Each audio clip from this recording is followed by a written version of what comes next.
అంటే ఫస్ట్ ఎప్పుడైతే మనకి ఆహ్, మనకి ఈ దేవహూతి, ఈ కపిల భగవానుని గురించి కూడా మనం ఫస్ట్ మన్వంతర గురించి మాట్లాడుకుంటూ, మధ్యలో మళ్ళీ మనం సిక్స్త్ మన్వంతరాలోకెళ్ళేవి, వరాహావతారం గురించి అంతా నేర్చుకొని, మళ్ళీ మొదటికొచ్చామనమాట. 20వ చాప్టర్ నుంచి మళ్ళీ ఫస్ట్ మన్వంతరాలోకొచ్చాము. ఏ విధంగా ఈ కపిల భగవానుడు స్వయంభూ మనువు కపిల భగవానుడు కర్దమ ముని స్వయంభూ మనువు కలుసుకోవడం, మళ్ళీ మా కూతుర్నిచ్చి పెళ్లి చేస్తాము అనడం, వాళ్ళిద్దరికీ వివాహం జరగడం, వివాహం జరిగిన తర్వాత ఆమె ఏ విధంగా ఎంత సేవ చేసింది అనేది తెలుసుకున్నాము. ఒక పతివ్రత అనేవాళ్ళు ఎలా ఉండాలి అనేది తెలుసుకున్నాము.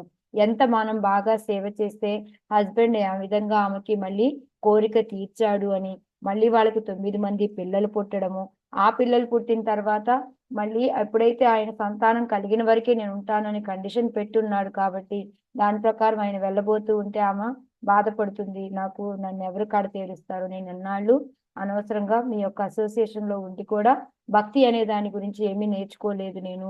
ఇప్పటి వరకు నేను టైం వేస్ట్ చేసుకున్నాను, నేను మాయలో కూరుకుపోయి ఉన్నాను అని చెప్పేసి ఆమె చెప్తూ ఉంటుందన్నమాట. అప్పుడు దానికి 24వ చాప్టర్లో ఆయన చెప్తాడు, నువ్వు బాధపడాల్సిన పని లేదు, నువ్వు ఇక్కడి నుంచి కూడా మంచిగా భక్తి చేసుకో, ఏ విధంగా భక్తి చేసుకోవాలి అని చెప్పి, నువ్వు ఈ విధంగా చేసుకుంటే నీకు కొడుకుగా నీకు భగవంతుడే వస్తాడు అని చెప్పి చెప్తాడనమాట.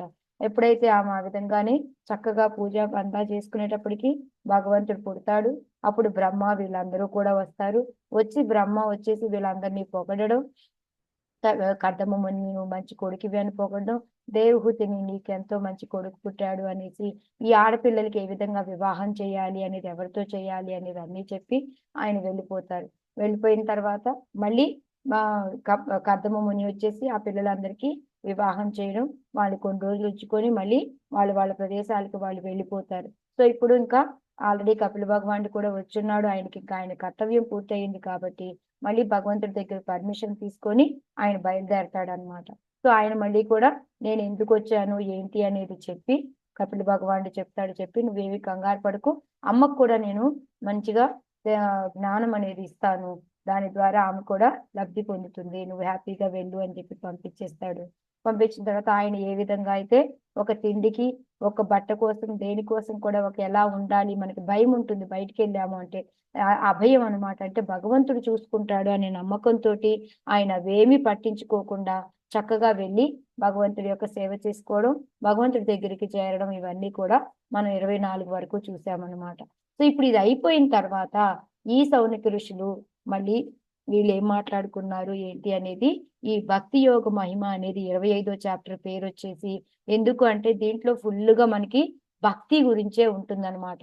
అన్నిటికన్నా కూడా భక్తి ఎంత ఇంపార్టెంట్ మనకి అనేది మనకి చాప్టర్ ద్వారా తెలుస్తుంది. మనకి అన్ని రకాల యోగాలు ఉన్నప్పటికీ కూడా, అందుకని దీని భక్తి యోగ మహిమ అని పెట్టారు. ఆ భక్తి యోగం ఎలా చేసుకోవాలి, ఎలా చేసుకుంటే మనం తొందరగా ప్రోగ్రెస్ అవుతాము, ఇవన్నీ కూడా దీంట్లో ఉంటాయి అన్నమాట. ఈ 25వ చాప్టర్ నుంచి మొదలు పెట్టుకొని మనకి 32, 33 చాప్టర్ల వరకు కూడా దీన్ని కపిల గీతం అని కూడా అని అంటాం అనమాట. ఎందుకు అంటే ఎక్కడ ఈ దేవహూతి వచ్చి మొత్తం ఒక 7 ప్రశ్నలు అడుగుతుంది. ఈ 7 ప్రశ్నలకి సమాధానాలే ఈ 8 చాప్టర్లు అన్నమాట. సో ఇదే కపిల గీతం, నథింగ్ బట్. మనం కావాలనుకుంటే 7 నిమిషాల్లో కూడా ఫినిష్ చేసుకోవచ్చు, 7 రోజుల్లో కూడా చెప్పుకోవచ్చు, గంటలో కూడా చెప్పుకోవచ్చు. అది మనం ఎంత సాగదీసుకుంటే అంత ఉంటుందన్నమాట దీన్ని. కాకపోతే మనకి ఇప్పుడు ఈ చాప్టర్ లో ఏంటి అంటే ఆమె 2 క్వశ్చన్లు అడుగుతుంది. ఒకటి క్వశ్చన్ ఏంటి అనేది మనం ఇప్పుడు చూద్దాము, దానికి ఆన్సర్ కూడా ఫుల్ గా దీంట్లోనే ఉంటుంది. బట్ 26, 27 వచ్చేసి రెండో క్వశ్చన్ ఆన్సర్ అన్నమాట. సో ఆ విధంగా ఆమె అడిగిన 7 ప్రశ్నలకి సమాధానాలే ఈ కపిల గీతం అనేది. సో ఇందులో వచ్చేసి మొత్తం మనకి 44 శ్లోకాలు ఉన్నాయన్నమాట ఈ భక్తి యోగ మహిమ అనే దాంట్లో. సో దాంట్లో వచ్చేసి మనకి 1 నుంచి 5 శ్లోకాలు ఫస్ట్. దానిలో ఏంటంటే ఈ సౌనిక ఋషులు అడగడము, మనకి సూత గోస్వామి సమాధానం చెప్పడము అనేది చూస్తామన్నమాట. సో వాళ్ళు ఏం అడుగుతారు అని అంటే, సౌనిక ఋషులు ఓకే ఇప్పుడు అంతవరకు కర్దమ మునిది అయిపోయింది, ఆయన వెళ్ళిపోవడం, భగవంతుడి దగ్గరికి చేరడం అంతా కూడా అయిపోయింది అనమాట.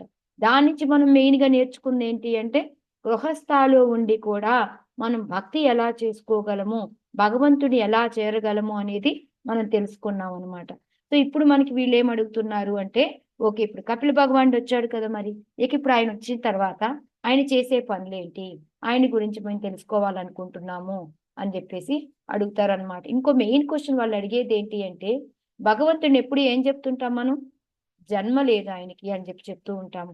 కానీ మరి అలాంటి అతను ఒక కొడుకుగా పుట్టాడే, పుట్టుక లేనివాడైనా కూడా పుట్టుక తీసుకొని వచ్చాడు ఆయన ఆత్మమాయ ద్వారా.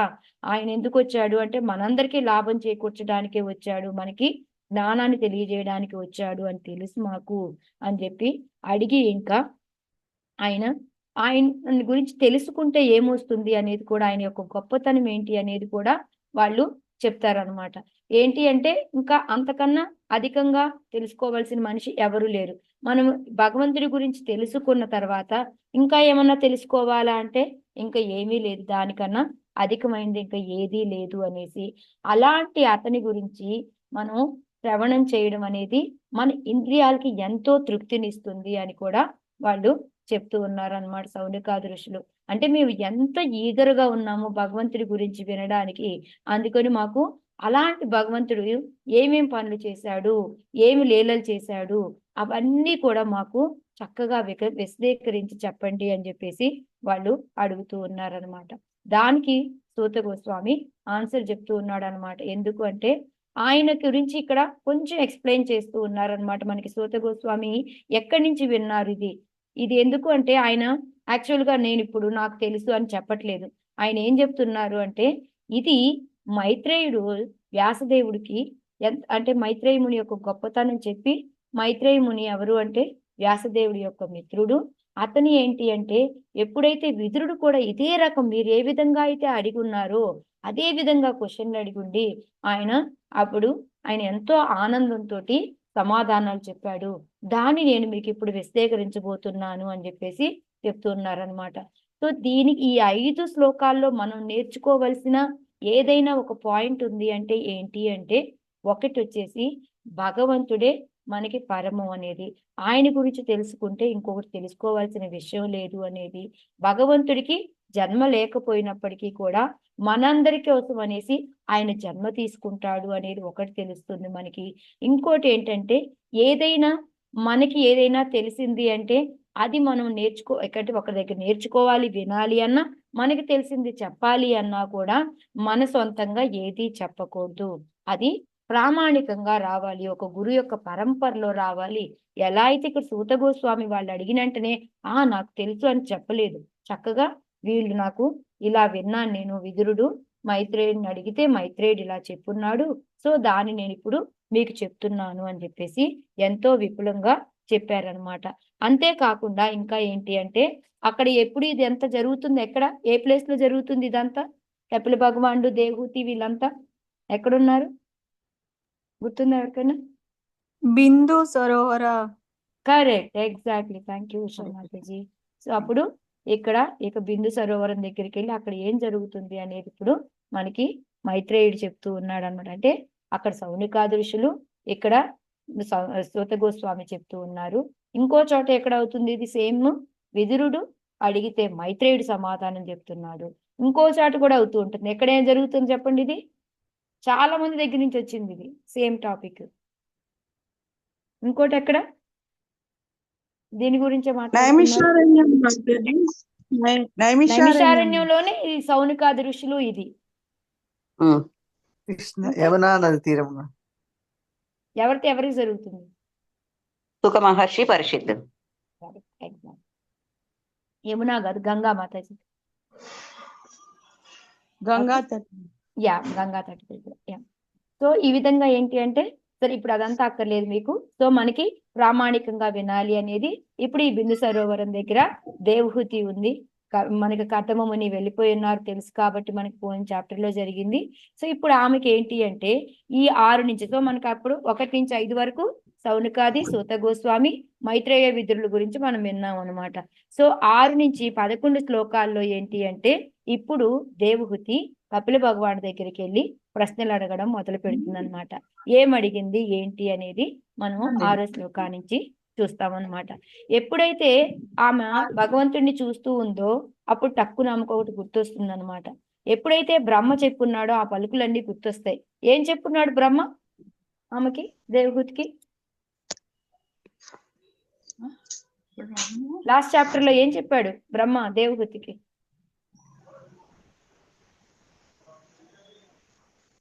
నేను ఒకసారి చెప్పాను, మాతాజీ ఒకసారి చెప్పారు నిన్న, విద్యా మాతాజీ చెప్పారు మొన్న. బ్రహ్మ ఏం చెప్పాడు? నీలో అజ్ఞానం పోయి జ్ఞానం వస్తుందని చెప్పారు. ఎస్, నీలో ఉన్న సంశయం అంతా కూడా తొలగిపోతుంది, నీ కొడుకు నీకు జ్ఞానం ఇస్తాడు అని చెప్పున్నాడు కదా. అవి గుర్తొచ్చినాయి అన్నమాట ఆమెకి. ఓ ఇప్పుడు నాలో, ఎందుకంటే ఆమె బాధపడుతూ ఉంది కదా, సో ఇప్పుడు నేను అవి గుర్తు తెచ్చుకొని, ఓ ఇప్పుడు నేను వెళ్ళి నా కొడుకుని అడగచ్చు, నా కొడుకు చెప్పే జ్ఞానంతో నాకు అదంతా పోతుంది కదా అని ఆమెకి అది గుర్తు తెచ్చుకొని భగవంతుడి దగ్గరికి వెళ్ళిందనమాట. వెళ్ళి అడుగుతుందన్నమాట. ఏమడిగింది? నేను ఈ ఇంద్రియాల వలన అజ్ఞానాంధకారంలో పడిపోయి ఉన్నాను, ఎందుకంటే ఈ ఇంద్రియాల వల్లనే కదా ఆమె కోరికలు కర్దముతోనే అనుభవించడం కానీ ఇదంతా కూడా చేసింది. సో వాటన్నిటితో ఉండి ఈ ఆ ఆనందం ఎంతోసేపు ఉండదు, అది నాకు విసుగొచ్చేసింది. నాకు ఈ అజ్ఞానాంధకారంలో పడి ఉన్నాను, నాకు ఈ ఇంద్రియాల కలత వలన నాకు చాలా ఇబ్బందిగా ఉంది, నాకు చాలా విసుగు చెందున్నాను, దీని నుంచి నేను ఏ విధంగా బయటపడగలను అనేసి ఆమె అడుగుతూ ఉందన్నమాట.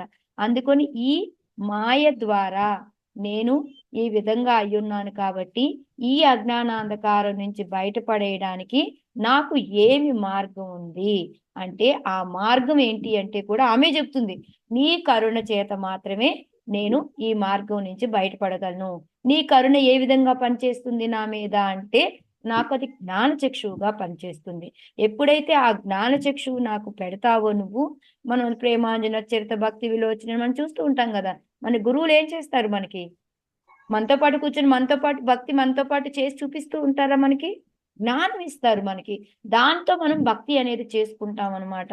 సో అందుకని ఆమె ఏం చెప్తుంది? నువ్వు నాకు జ్ఞాన చక్షువులాగా అని చెప్పేసి మనకి చెప్తూ ఉందన్నమాట. ఇంకా తర్వాత ఏం చెప్తుంది? నువ్వు ఎలాంటి వాడివి అంటే సూర్యుడు లాంటి వాడివి. ఫస్ట్ ఏమో నువ్వు జ్ఞాన చక్షువి అని చెప్పింది, తర్వాత ఏం చెప్తుంది? నువ్వు సూర్యుడు లాగా నాలో ఉన్న అంధకారాన్ని అంతా కూడాను తీసేయగలవు అని చెప్పేసి చెప్పిందనమాట. ఇంకా ఆ తర్వాత ఏం చెప్తుంది అంటే, మెయిన్ గా క్వశ్చన్ ఇప్పుడు అడుగుతుంది అనమాట 10వ దాంట్లో. ముందంతా కూడా నువ్వు ఒక జ్ఞానచక్షువు లాగా నాకు, నువ్వు సూర్యుడి లాగా నాలో ఉన్న అంధకారాన్ని తీసేయి అని ఆ విధంగా చెప్పి, ఇప్పుడు మాత్రం ఏం చెప్తుంది? నేను మహామోహంలో పడి ఉన్నాను, అహం మమేతి, ఆ మాయలో పడి ఉన్నాను కాబట్టి ఈ దేహాత్మ భావంలోనే ఉన్నాను, నన్ను దీని నుంచి నన్ను బయటపడేయి, ఈ దేహపరమైన విషయాల నుంచి నన్ను అంటే ఇక్కడ కమాండింగ్ చేయటం లేదు, ఆమె రిక్వెస్టే చేస్తుంది.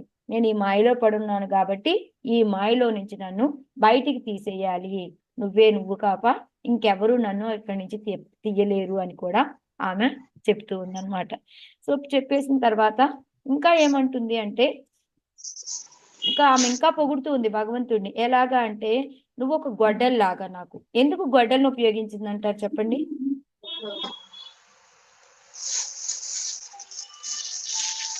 కలప తీసేస్తారు కదా, ఒకేసారి కట్ చేయొచ్చు కలుపు తీసేస్తారు ఎస్, కదా. ఎందుకంటే మనకి మీకు గుర్తున్న 15వ చాప్టర్ లో కూడా మనం యూజ్ చేస్తాం అశ్వత్థమైన సవిరూఢ మూలం.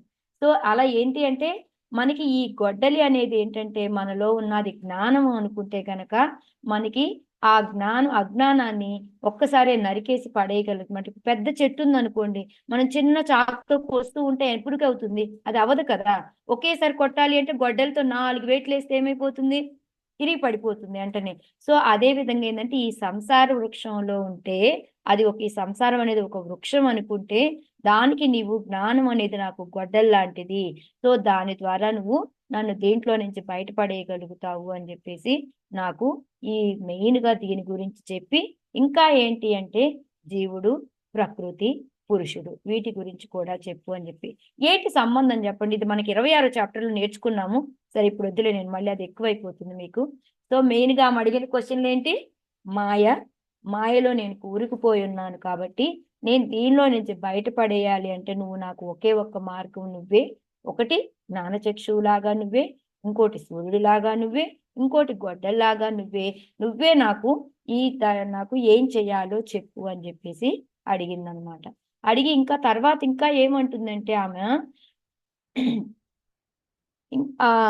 అది చెప్పేసి అయిపోతుంది దాంతోటి.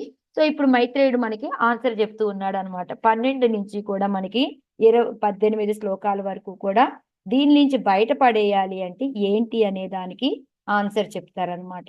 కానీ మనకి ఇప్పుడు 6 నుంచి 11 వరకు తెలుసుకున్న దాంట్లో మనం కూడా ఈ స్థితిలో ఉన్నామా లేదా చెప్పండి ఫస్ట్. మాయలో కూరుకుపోయి ఉన్నామా లేదా మనం కూడా? ఎస్ ఉన్నాం మాతాజీ, మాతాజీ. ఎస్ మాతాజీ. చిక్కుతో కూరుకుపోయి ఉన్నాం. సో ఏం చెయ్యాలి అనేది మనం ఇప్పుడు తెలుసుకోవాలని అంటే మనకి తెలుసు, ఆల్రెడీ వినున్నాం కాబట్టి. సో ఇప్పుడు మనకి భగవంతుడు ఏం చెప్తాడు అంటే, మనం ఒక గురువు దగ్గరికి వెళ్ళినప్పుడు వాళ్ళు ఏం చెప్తారో అది వినడానికి మనం రెడీగా ఉండాలి. ఇంకోటి, నీవే మనం చెప్పగలవు. ఓ చూద్దాంలే, ఈ మాతాజీ ఏం చెప్తుందో చూద్దాము, ఆ మాతాజీ ఏం చెప్తుందో చూద్దాము, ఏది ఈజీగా ఉందో అది చేద్దాము, ఇలాంటిది ఉండకూడదు. ఎలా అయితే ఆమె విశ్వాసంతో నువ్వు ఒక్కడివే నన్ను బయటపడేయగలవు అని వెళ్ళిందో, ఆ విశ్వాసము శ్రద్ధ అనేది మనకి గురువు మీద ఉండాలి. అది మెయిన్ గా మనం నేర్చుకోవాల్సింది అనమాట ఇక్కడ. ఓకే, సో ఇప్పుడు మనకి సమాధానం ఏంటి అంటే, మనకి ఫస్ట్ సమాధానం ఏం చెప్పారు అంటే, మనకి ఎప్పుడైతే ముందు అది విన్నాడో భగవంతుడికి ఆనందం వేస్తుందా లేదా ఇప్పుడు అది విన్న వెంటనే? ఆనందం వస్తుంది. ఎందుకంటారు? అప్పుడు ఆవిడ ఈ జీవితం ఈ బంధాల నుంచి ముక్తిని అడిగింది కదా, అందుకని అలాంటి ప్రశ్నలు వేసినందుకు గాను అతను సంతోషపడతాడు. వెరీ గుడ్, ఎక్సలెంట్ మాతాజీ, సన్యాసం మాతాజీ. సో భగవంతుడు లోపల చాలా ఆనందపడతాడు అనమాట. అంటే బయటికి పొగడడు తల్లి కాబట్టి, మనసులోనే ప్రశంసించుకుంటాడు అనమాట. నా తల్లి ఎంతగా, ఎందుకు అంటే అది విశుద్ధమైన కోరిక. మామూలుగా కోరుకునే కోరికలు ఎలా ఉంటాయి, నాకు ఇది కావాలి అది కావాలి, దేహపరమైన ఇవి అవి అయితే ఇవి అనమాట. కానీ ఈమె కోరిక విశుద్ధం. ఎందుకు? నేను భగవంతుని చేరాలి, ఎందుకంటే నాకు ఈ అజ్ఞానాంధకారం నుంచి బయటపడాలి అని అనుకుంటుంది కాబట్టి అది ఒక మంచి కోరిక. ఇప్పుడు మనం కూడా భగవంతుని ఏం కోరుకోవాలి? నాయనా నాకు భక్తినివ్వు, ఇక్కడి నుంచి నాకు బయటపడేయి, నన్ను ఎప్పుడు నీ సేవలో ఉండేలాగా చూడు అని ఇలాంటి కోరికలు కోరుకోవాలి. కానీ మా అబ్బాయికి ఫస్ట్ మార్క్ రావాలా, నాకు ఇది కావాలా అది కావాలా అనేసి ఇలాంటివి కాదనమాట మనం కోరుకోవాల్సింది. సో అది ఒకటి మనం తెలుసుకుంటాం ఇక్కడ. ఇంకోటి ఏంటంటే, ఇప్పుడు ఆమెకి కరెక్ట్ గా మంచి పదంలో, మంచి రైట్ ఏమంటారు, సరైన దారిలోకి ఆమె వచ్చింది కాబట్టి ఇప్పుడు ఆమెకి ఒక నవ్వుతోటి ఆన్సర్ చెప్పి, ఎందుకు ఆయన నవ్వాడంటారు? ఒక నవ్వు నవ్వుతాడు ఎందుకంటారు? నేను చెప్పాను కూడా మీకు అప్పుడు. ఓకే, నేనే చెప్తాను. ఎందుకు అంటే ఆయన ఒక నవ్వు నవ్వుకుంటాడు. ఆమె ఏం చెప్పింది?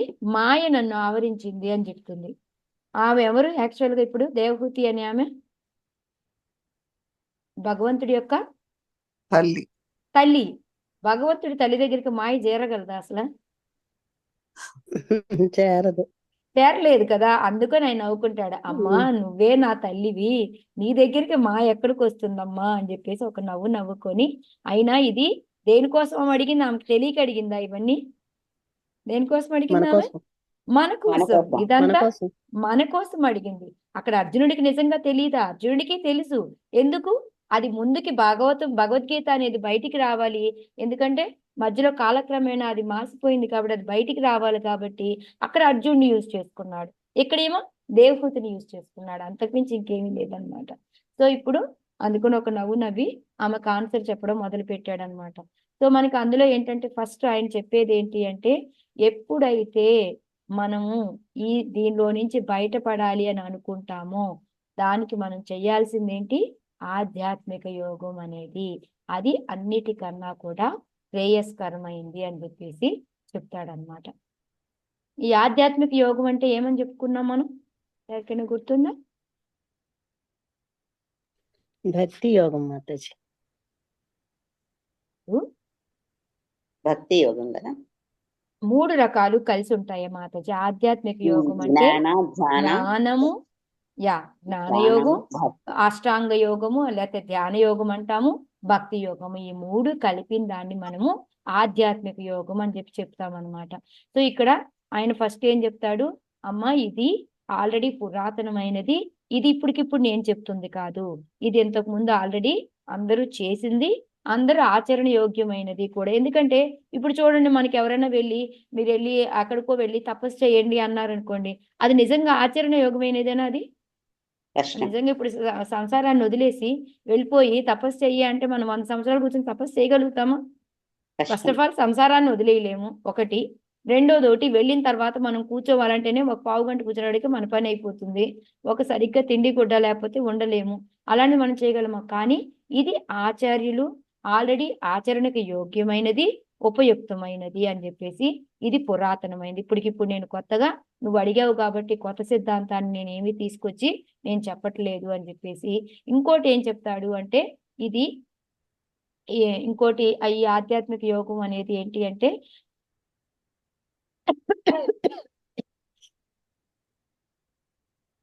ఈ మనం చెప్పుకున్నాం కదా, ఈ మూడు కలిపింది అన్నమాట.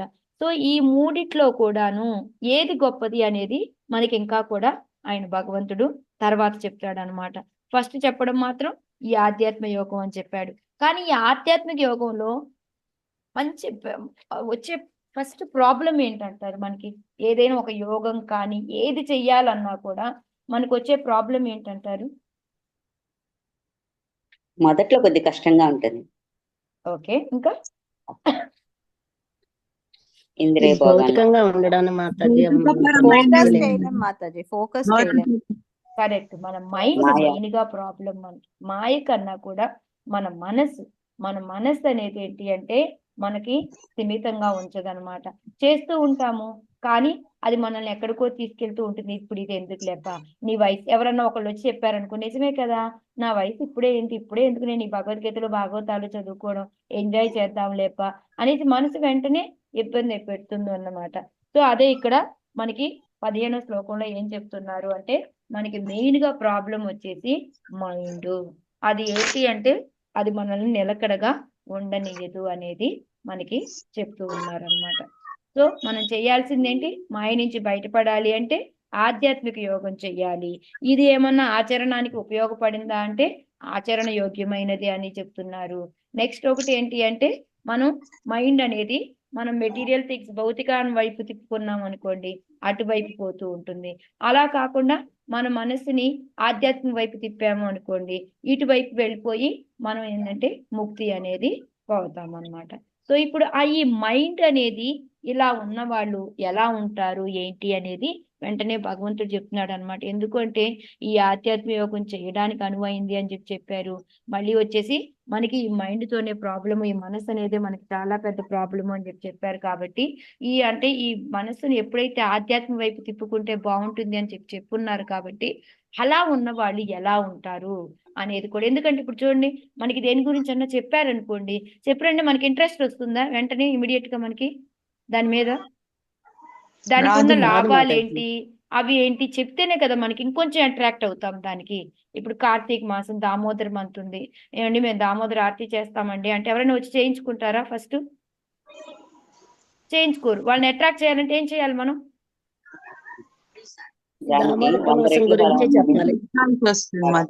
వాళ్ళకి ఏంటంటే ఏ లాభం వస్తుంది దీని వలన, ఏమవుతుంది అనేది చెప్పాలన్నమాట. సేమ్ అలాగే ఇక్కడ కూడా ఏదైతే ఈ ఆధ్యాత్మిక వైపు ఉన్న వాళ్ళు మనసుని తిప్పుకున్న వాళ్ళకి మోక్షం అనేది ముక్తి అనేది ఏదో కలుగుతుంది అని చెప్తున్నాం కదా.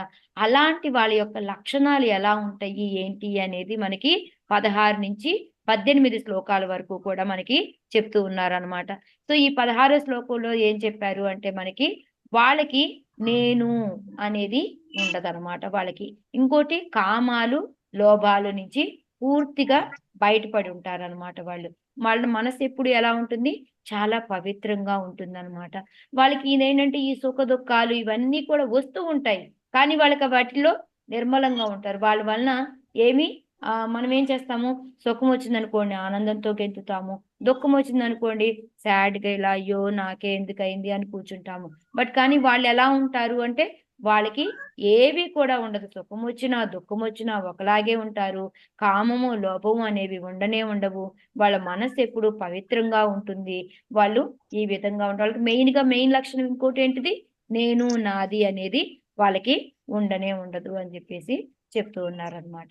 ఇంకా ఎలా ఉంటారు అంటే వాళ్ళు ఏంటంటే భౌతికంగా అంటే ఈ మన ఆత్మ అనేది ఎలా ఉంటుంది అనేది వాళ్ళకి తెలుసు. అంటే మన ఆత్మ యొక్క స్వరూపం ఏంటి అనేది, మన ఆత్మని ఎవరు ఖండించలేరు అనేది, అంటే వాళ్ళకి ఆత్మ జ్ఞానం అనేది వాళ్ళకి తెలిసి ఉంటుంది అనమాట. ఎందుకు వాళ్ళు భయపడరు అంటే వాళ్ళకి తెలుసు ఏదన్నా అయినా కూడా ఈ దేహానికే, ఆత్మకి ఏమీ కాదు అనే విషయం తెలుసు. కాబట్టి వాళ్ళకి ఇందాక కామాలు లోభాలు ఉండవు, లేకపోతే ద్వంద్వాలు జరిగినా కూడా వాళ్ళు ఏమి జరగకుండా ఉంటారు అని ఎందుకు చెప్పుకుంటున్నాము అంటే వాళ్ళకి ఈ ఆత్మ అయిన జ్ఞానం ఉంది కాబట్టి వాళ్ళకి అందువలన వాళ్ళు తొణకరు బెణకరు అనేది మనం తెలుసుకున్నాం అనమాట. సో ఇప్పుడు మరి అలాంటి స్టేజ్కి మనం ఎలా వెళ్తాము? ఇప్పుడు వాళ్ళు ఉన్న స్టేజ్కి మనం వెళ్ళాలి అంటే మనం ఏ విధంగా వెళ్ళగలము అంటే ఎప్పుడైతే మనము ఈ జ్ఞానము విజ్ఞానము అయితే ఏవైతే ఉంటాయో వాటి ద్వారా మనము ఈ స్టేజ్కి మనం వెళ్ళగలుగుతాం అనమాట. ఈ జ్ఞానము అంటే ఏంటి? ఇప్పుడు మనం ఏదైతే తెలుసుకుంటామో ఈ కపిల భగవానుడు దేవహూతికి చెప్తూ ఉన్నాడో అదంతా కూడా జ్ఞానం అనమాట. ఇది తెలుసుకొని దాన్ని మనం ప్రాక్టీస్ లో ఎప్పుడైతే పెడతామో దాన్ని విజ్ఞానము అంటాము. సో ఈ రెండిటితో మనం ప్రాక్టీస్ చేసాము అంటే మనం కూడా ఈ 16, 17 శ్లోకాలు చెప్పిన స్టేజ్కి ఒకానొక రోజు మనం తప్పకుండా చేరుతాము. అది మనకి ప్రాక్టికల్ గా ఎక్స్పీరియన్స్ అవుతుందా లేదా మనందరికీ? ఇప్పుడు మనం ఒక 3 సంవత్సరాల క్రితం మనల్ని చూసుకుంటే ఇప్పుడు మనల్ని చూసుకుంటే మనలో తేడా ఉందా లేదా? ఉందా ఏమైనా డిఫరెన్స్ మనకి? ఉంది. ఏమీ లేదా? ఉన్నారు మాతాజీ, ఉంది మాతాజీ. ఉన్నారు మాతాజీ, మాతాజీ చాలా తేడా ఉన్నారు. ఉంది. చాలా తేడా ఉంటుంది. మీరు అందరూ మిమ్మల్ని పరీక్షించుకోండి. చాలా ఇంతకు ముందు మనకి ఒక కంగారు పడ్డ ఏదైనా చిన్నది జరిగితే ఇదవుకోవడం, ఇది మనం ఇప్పుడు ఏంటంటే ఆలోచిస్తున్నాం. వెంటనే బాధపడకుండా ఆలోచిస్తాం. ఓకే, ఏం చేయగలుగుతాము, ఓకే ఆ మాతాజీని అడుగుదాము, ఆ ప్రభువుని అడుగుదాము, ఏం చెప్తారో అది చేద్దాము అనేది వచ్చింది. మనకు భౌతికంగా ఏదైనా పార్టీ లాంటివి ఉన్నాయి అనుకో, వెళ్ళాలి అనే కుతూహలం ఉండేది. అదేమవుతుంది ఇప్పుడు? అబ్బా వెళ్ళిన దగ్గర నుంచి ఏంటి వీళ్ళు ఇలా బట్టలు కట్టుకొని ఇలాగా, అబ్బా ఎందుకబ్బా టైం వేస్ట్ చేసుకుంటున్నారు వీళ్ళు, నేను ఎందుకు అబ్బా ఇక్కడికి వచ్చేసి ఇలా టైం వేస్ట్ చేసుకుంటున్నాను, ఇవన్నీ అనిపిస్తున్నాయా లేదా మీ అందరికి ప్రాక్టికల్ గా ఇవన్నీ? Yes Mataji, okay. సో అదే అన్నమాట. సో మనం కూడా ఒకానొకటప్పటికి ఆ స్టేజ్ కి వెళ్తాము అనేది మనకి తెలుస్తుంది అనమాట. ఇది మనకి 18వ శ్లోకాలో మనకి చెప్పారనమాట. నెక్స్ట్ వచ్చేసి ఇప్పుడు అంతవరకు ఒకటి క్వశ్చన్ 1 కి ఆన్సర్ చెప్పున్నారు. చెప్పి ఇప్పుడు ఆధ్యాత్మిక యోగం గురించి చెప్తే మనకి అప్పుడు దేవహూతికి కన్ఫ్యూజన్ అయిపోతుందేమో ఆమె. ఎందుకంటే ఏం చేయాలి నేను ఇప్పుడు ఆధ్యాత్మిక యోగంలో? జ్ఞానయోగంకి వెళ్ళాలా, అష్టాంగ యోగంకి వెళ్ళాలా, భక్తి యోగంకి వెళ్ళాలా, ఏది చేస్తే బాగుంటుంది అనేసి ఆమె కంగారు పడుతుందేమో అనేసి మళ్ళీ వెంటనే భగవంతుడు ఏం చెప్తున్నాడు అంటే అన్నిటికన్నా కూడా భక్తి యోగం అనేది చాలా గొప్ప అనేది మనకి 19 నుంచి 27 శ్లోకాల వరకు కూడా మనకి చెప్తున్నారు. ఎలా ఆ భక్తి అనేది గొప్ప అనేది, ఎందుకు అది జ్ఞానయోగం కన్నా అష్టాంగ యోగం కన్నా గొప్ప అనేది మనకి చెప్తూ ఉన్నారనమాట.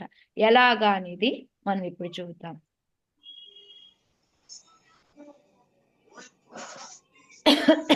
హరే కృష్ణ. సో ఇక్కడ ఏంటంటే భగవంతుడు ఏం చెప్తున్నాడు అంటే మిగతా వాటిల్లో దేంట్లో ఉన్నప్పటికీ కూడా ఇంత మంగళప్రదమైన పదము మిగతాది ఏదీ కాదు. కానీ భక్తి యోగంలో ఎప్పుడైతే మనము ఉంటామో దాంట్లో మనకి ఆత్మానుభవం అనేది పూర్ణంగా ఉంటుంది. మన జ్ఞానయోగంలో ఉంటే మనకి పూర్ణంగా ఉండదు. ఎందుకు ఉండదు అంటారు ఆత్మానుభవం? జ్ఞానయోగంలో ఉంటే ఎందుకంటారు? అంటే మనకి మామూలుగా తెలుసు, ఇంకా భగవంతుడు చెప్పలేదు ఇక్కడ కపిల భగవానుడు. బట్ మనకి తెలిసిన ఆన్సర్ చెప్పండి. ఎందుకు జ్ఞానం అష్టాంగ యోగాల్లో మనకి ఎందుకంటారు దానికన్నా భక్తి యోగమే గొప్పది అనేది? దేహశాంతి వరకే వెళ్తాం. Exact, correct. సో అక్కడ మనం పూర్తిగా భగవంతుడిని తెలుసుకోలేము. ఓన్లీ మనం పరమాత్మ వరకే మనం భగవంతుడిని తెలుసుకోగలము. మనం ఆ జ్ఞానయోగంలో అయితే ఓన్లీ భగవంతుడు బ్రహ్మరూపం వరకే, అంటే మనం బ్రహ్మన్ రూపం వరకే తెలుసుకోగలుగుతాము. సో అందుకొని ఏంటి అంటే ఆ రెండు కూడా మనకి పూర్ణత్వం అనేది పడేవు. కానీ భక్తి యోగం అనేది ఏంటి అంటే మనకి పూర్ణత్వం పడుస్తుంది. ఇంకా ఏంటి అంటే అది చాలా మంగళకరమైనది. అన్నిటికన్నా కూడా ఈజీగా మనం ఈజీ అనే దానికన్నా కూడాను మనం కింద పడతాము అనే భయం లేదు వాటిలో మనకి. అదే ఇప్పుడు జ్ఞానయోగం కానీ అష్టాంగ యోగం కానీ ఉన్నాం అనుకోండి, దాన్ని అనుభవించిన తర్వాత మళ్ళీ మనం కిందకు వచ్చి మళ్ళీ మొదటి నుంచి మొదలు పెట్టాలి. బట్ అదే కానీ మనకు భక్తి యోగంలో ఉన్నాం అనుకోండి, మనం 5% చేసుంటే 6% నుంచే మనం చేస్తూ ఉంటాము. అందుకే కదా మనకి మనం చాంటింగ్ చేస్తూ మనం కనుక ఉన్నాము అంటే మానవ జన్మ అనేది ఖాయం అనేది మనకి చెప్తూ ఉంటారు. సో, అది మనకి కన్ఫర్మ్. మనం చాంటింగ్ చేసుకుంటున్నాం కాబట్టి మనకి గ్యారంటీగా మానవ జన్మ అనేది. సో, మనం 5% చేసుంటే 6% నుంచి స్టార్ట్ చేస్తాము. అందుకని ఈ భక్తి యోగం అనేది మంగళకరమైనది. మనకి పూర్ణత్వాన్ని ఇస్తుంది అనేది మనకి చెప్తూ ఉన్నారనమాట. ఓకే. బాగుంది. భక్తి యోగం చాలా బాగుంది. మరి దానికి ఎట్లా వచ్చేది మనం? ఆ భక్తి యోగం అనేది ఎలా పొందుతాం మనము? అంటే దాన్ని ఎలా పొందగలము అంటే మెయిన్‌గా వచ్చేసి భక్తుల యొక్క సాంగత్యంతో మాత్రమే దాన్ని మనము పొందగలుగుతాము అనేది చెప్తూ ఉన్నారనమాట. భక్తి తెలిసింది గొప్పది అని. కానీ ఆ భక్తి ఎలా వస్తుంది? మనకి భక్తుల యొక్క సాంగత్యంతోటి అని చెప్పి చెప్తూ ఉన్నారనమాట. భక్తులు అంటే ఇక్కడ మనకి సాధువులు అని, పండితులు అనేసి చెప్తూ ఉన్నారనమాట. ఎప్పుడైతే వాళ్ళ ద్వారా మనము భక్తి చేస్తామో, వాళ్ళతో కలిసి మనం చేస్తామో, అప్పుడు మనము భగవంతుని ఈజీగా చేరగలుగుతాము అని చెప్తున్నారు. ఎందుకంటారు? అసోసియేషన్ నిజంగా అంత ఇంపార్టెంటా? ఇంపార్టెంటే. ఏ విధంగా మీకు ఉపయోగపడింది చెప్పండి నాకు? ఇంక వేరే ధ్యాస రాదు మాతాజీ. ఇంకా ఇవే వింటూ ఉంటే అవును. ఇంకా వేరే ఆలోచించే సింపుల్ టైం ఎగ్జాంపుల్ మాతాజీ, ఇప్పుడు మనకి అసలు ఇంట్లో ఏ ప్రాబ్లము ఉండదు. మనం ఏం చేస్తాము అంటే ఇప్పుడు లేడీస్ అందరూ మాట్లాడుకుంటూ ఉన్నారనుకోండి, వాళ్ళ ఆడపడుచులు అత్తలు బాధలు చెప్తూ ఉంటారు. అప్పటి వరకు మనకి ఏది కూడా మన వాళ్ళతో మాట్లాడి మనకి ఏది కూడా మనకు అనిపించదు. మనకి మన విడిగా ఏదోలా మాట్లాడారు అని. ఎప్పుడైతే వీళ్ళందరూ చెప్పుకోవడం మొదలు పెడతారో అప్పుడు మనం ఏం చేస్తాము, అమ్మో నన్ను కూడా ఇలా ఏమైనా అనిందా అనేసి మనం ఎత్తుక్కోవడం మొదలుపెట్టి, ఓ ఆ రోజు ఇలా అనిందో చూడు, అది గ్యారంటీగా నా గురించే ఇలా చెప్పింది, నేను అర్థం చేసుకోలేకపోయాను అనేసి ఇప్పటి వరకు మనకి లేని అభిప్రాయాన్ని మనం కొత్తగా కలగజేసుకుంటూ ఉంటాం అన్నమాట. సో అసోసియేషన్ మనం భక్తులతో చేస్తే అది మన మీద ప్రభావం చూపిస్తుంది. మనం అభక్తులతో చేసాము అంటే దాని ప్రభావం నెగిటివ్ గా కూడా మనకి చూపిస్తుంది. అందుకని సాంగత్యం అనేది భక్తుల యొక్క సాంగత్యంతో భక్తి అనేది మనం చేయగలుగుతాము అనేది చెప్పారనమాట. సరే మరి ఎలా అంటూ ఉంటారు వాళ్ళు? అలా వాళ్ళు ఎవరైతే మనం భక్తులు అని చెప్తున్నామో, సాధువులు అని చెప్తున్నామో వాళ్ళు ఎలా ఉంటారు? వాళ్ళ లక్షణాలు ఏంటి అనేది మళ్ళీ ఇక్కడ మనకి భగవంతుడు చెప్తూ ఉన్నాడనమాట. ఎందుకంటే ఈమెకి ఏమీ తెలీదు అని చెప్తుంది కదా! అందుకని ఆమెకి ఫుల్‌గా భగవంతుడు ఎక్స్‌ప్లెయిన్ చేస్తూ ఉన్నాడనమాట. యాక్చువల్‌గా ఇదంతా మనకి యాక్చువల్‌గా. సో వాళ్ళకి మెయిన్‌గా మనకి బయట చూసే లక్షణాలు ఎలా ఉంటాయి అంటే వాళ్ళయి, అంటే ఇవి సెకండరీ అని చెప్పుకోవచ్చు. బయట కనపడుతూ ఉంటాయన్నమాట. సో వాళ్ళు ఏంటి అంటే ఓర్పుతో ఉంటారు, కరుణతో ఉంటారు, సర్వజీవులు యందు అంటే మిత్రత్వం. వాళ్ళకి శత్రువులు అనేవాళ్ళు ఉండరు. అజాత శత్రువు అన్నమాట వాళ్ళు. శాంతంగా ఉంటారు. శాస్త్రాలకి కట్టుబడి ఉంటారన్నమాట. ఇలాంటి వాళ్ళు అందరూ కూడాను మనకి సాధువుల కింద చెప్పుకుంటాం అన్నమాట. సాధువుల యొక్క లక్షణాలు ఈ 6 గుర్తుపెట్టుకోవచ్చు. వాళ్ళకి ఓర్పు, కరుణ, అందరి అందరి మిత్రత్వం ఉంటుంది. అంటే వాళ్ళందరికీ మంచి చేయాలి అని చూస్తూ ఉంటారు. శత్రువులు అనే వాళ్ళు ఉండనే ఉండరు. వాళ్ళు శాంతంగా ఉంటారు. శాస్త్రాలకు కట్టుబడి మాత్రమే వాళ్ళు ఉంటారన్నమాట. ఇది మనకి మెయిన్ గా వాళ్ళ సాధువుల యొక్క సెకండరీ లక్షణాలు. ఇంకా వాళ్ళకి ప్రైమరీ అసలు మెయిన్ గా వాళ్ళు చేసే లక్షణాలు వాళ్ళకి అవి ఏంటి అంటే వాళ్ళు వచ్చేసి ఎప్పుడు అనన్య భావంతో ఉంటారన్నమాట. వాళ్ళు ఎప్పుడు కూడా భగవంతుడితో భక్తిలోనే ఉంటారు వాళ్ళకి. అది కూడా ఎలాగా? ప్రాబ్లమ్స్ వచ్చాయి అంటే వదిలేయరు. వాళ్ళకి అనన్య. ఎప్పుడూ కూడా భగవంతుడి మీదే ఉంటారు. వాళ్ళకి అది మంచి జరగని, చెడు జరగని. ఇవాళ నాకు మంచి జరగలేదు, భగవంతుడిని వదిలేద్దాము అలా ఉండదన్నమాట వాళ్ళకి. వాళ్ళు ఎప్పుడూ అనన్యమైన దృఢభక్తితోటి భగవంతుడికి సేవ చేసుకుంటూ ఉంటారు. వాళ్ళకి ఇంకోటి అందరూ కూడా ఈ ఏవైతే ఉంటాయో మనకి సొంత చుట్టాలు, మన స్వజన సంబంధం, మిత్రులు అని ఉంటాయి కదా! అలా ఉండదు. ఎందుకు ఉండదంటారు వాళ్ళకి? వాళ్ళు త్యజించి వేస్తారు అని చెప్పి వాళ్ళు చెప్తారు. అంటే భగవంతుడి వైపే ఉంటారు కదా మాతాజీ. భగవంతుడి వాళ్ళకి తాలూకా అందరూ కూడా దృష్టిలో ఉంటారు. స్వజనే మాతాజీ. ఎందుకంటే ఇందాక ఏం చెప్పుకున్నాం మనం? అందరేడ మిత్రత్వం ఉంటారు. వాళ్ళకి శత్రువులే ఉండనప్పుడు ఇంక వాళ్ళకి వాళ్ళు మిత్రులేంటి, శత్రువులేంటి అలా ఏమి ఉండదు కదా వాళ్ళకి. శత్రువులనే వాళ్ళే ఉండనప్పుడు అందరిని తన వాళ్ళుగానే అనుకుంటారు కాబట్టి ఇంక దాంట్లో వదిలేసేదేముంది? వీళ్ళ అందరిని కూడా ఏ విధంగా చూస్తారు వాళ్ళు? భగవంతుడి యొక్క రూపాలు అని చూస్తారు. సో వాళ్ళు ఏంటంటే అందరూ తన వాళ్ళే అనుకుంటారు వాళ్ళు.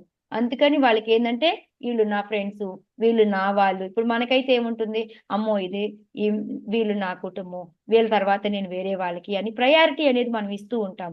వాళ్ళకి అలా ప్రయారిటీ ఉండదు. అందరికీ ఒకటే ప్రయారిటీ అన్నమాట. అందరినీ భగవంతుడిని ఫస్ట్ పెట్టుకుంటారు, తర్వాత మిగతా వాళ్ళందరికీ కూడా చేస్తూ ఉంటారు అన్నమాట.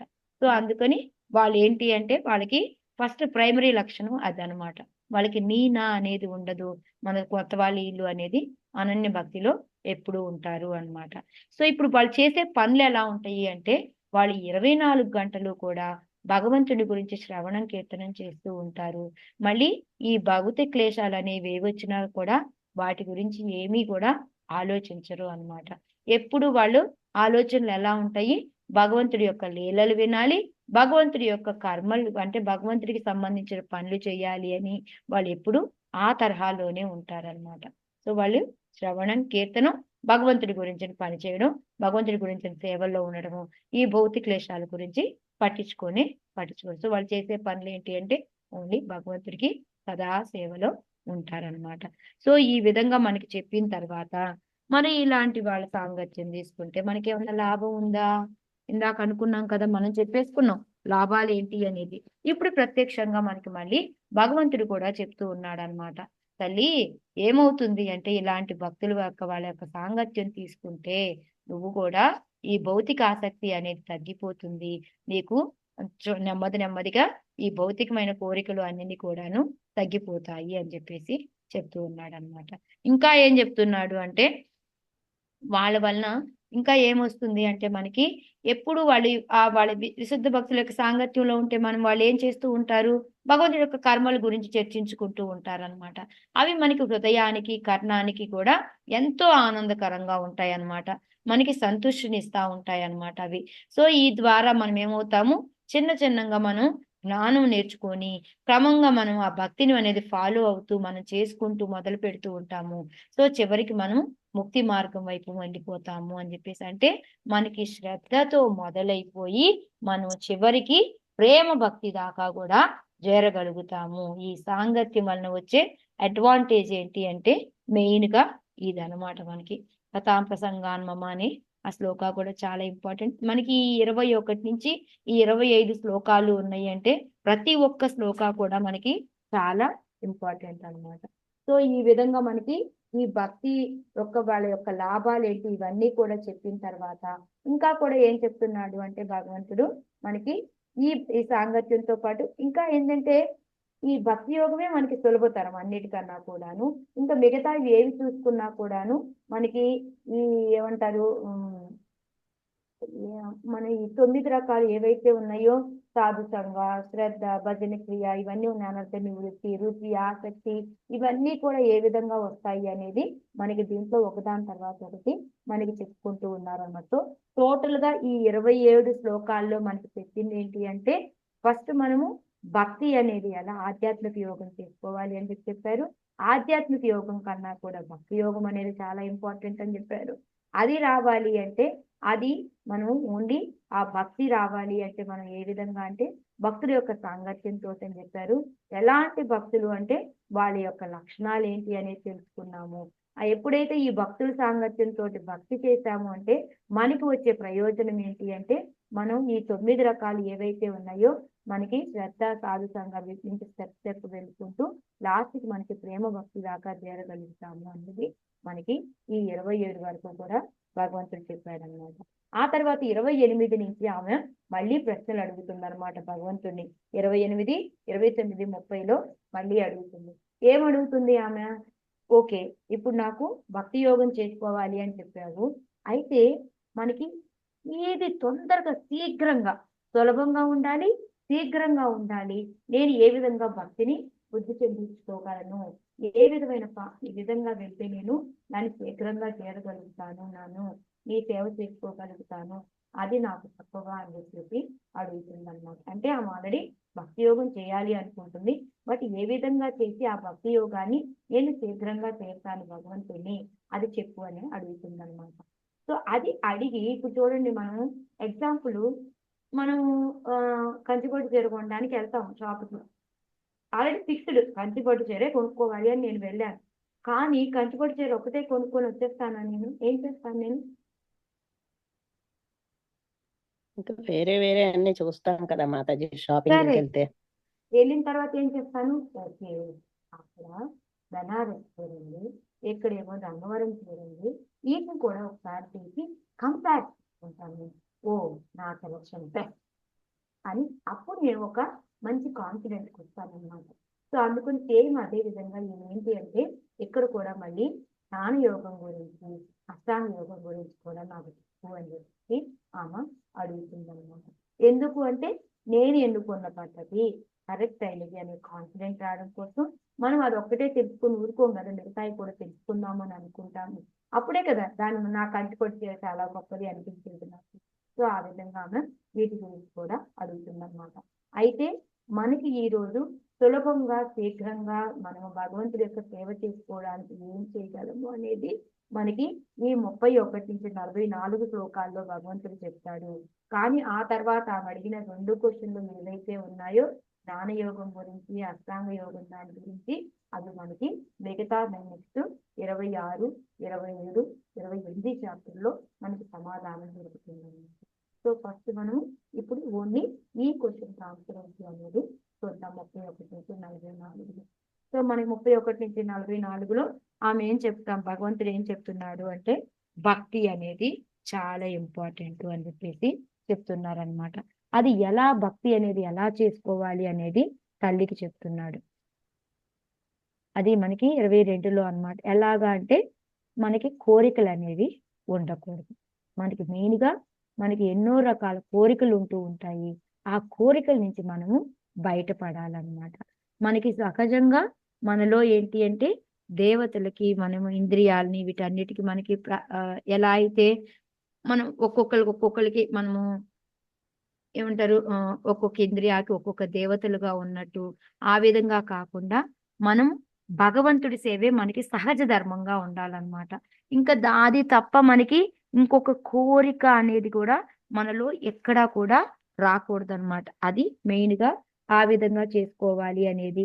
అంటే అది ఎలాంటిది అంటే మనకి చెప్పాలి అంటే స్పాంటేనియస్ అంటాం. ఏం భక్తి అంటాం మనము, వైదిక భక్తి కాదు, స్పాంటేనియస్ భక్తిని ఏమంటారు మాతాజీ, తెలుగులో రావట్లేదు నాకు.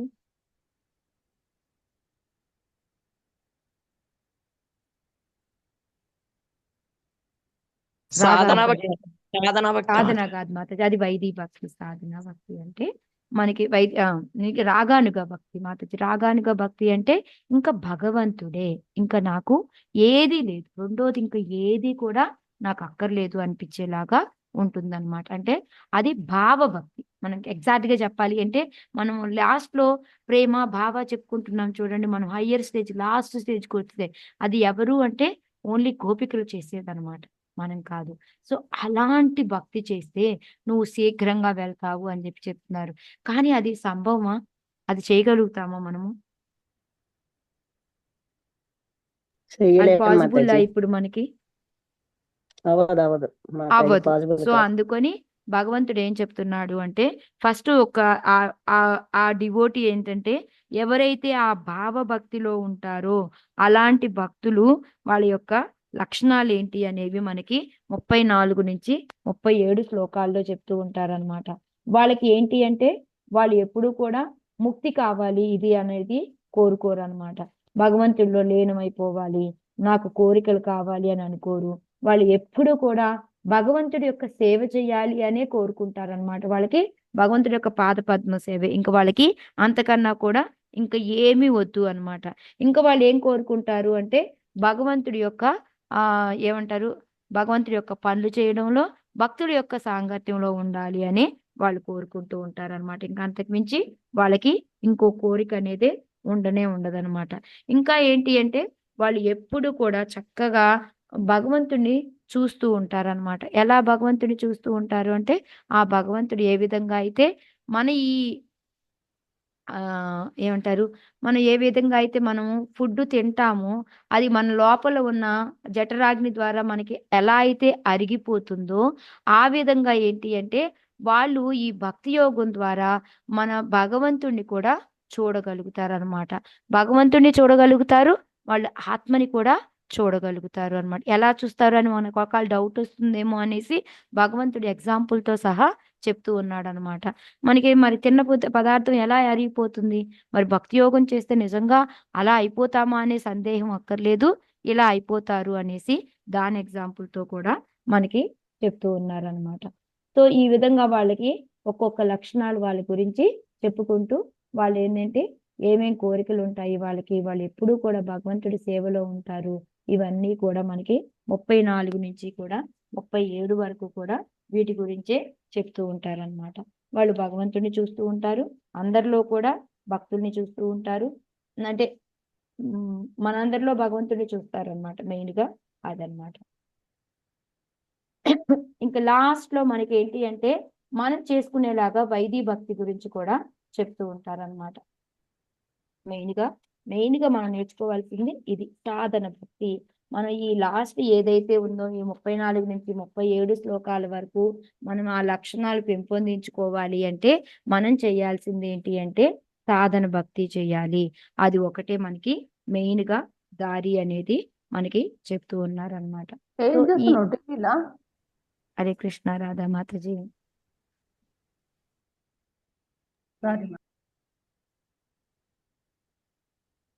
మీకు ఈ చాప్టర్ అంతా కూడా చాలా ఇంపార్టెంట్ మాతాజీ. మీరు ఒక్కొక్క శ్లోకాన్ని మొత్తం నేను చెప్పుకుంటూ పోతే చాలా ఇది, కాబట్టి నేను షార్ట్ అంటే మాక్సిమం చాలా వరకు నేను ఎక్స్ప్లెయిన్ చేశాను. సో మీకు ఇంకా లాస్ట్ లో మనం చేయాల్సింది ఏంటి అంటే వైదీ సాధన భక్తి. ఆ సాధన భక్తి కూడా మరి ఎలా చేసుకుంటాము అంటే మనం గురువుల దగ్గర నుంచి నేర్చుకొని వాళ్ళ ద్వారానే మనం నేర్చుకోవాలన్నమాట. అది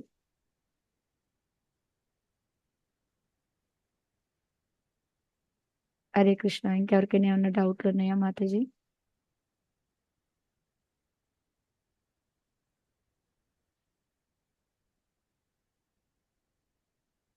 దామోదరి హరే కృష్ణ మాతాజీ. చెప్పమ్మా. సెకండ్ క్వశ్చన్ ఏం అడిగారు మాతాజీ? ఇంకొకసారి రిపీట్ చేయండి. అది సెకండ్ ఏదమ్మా?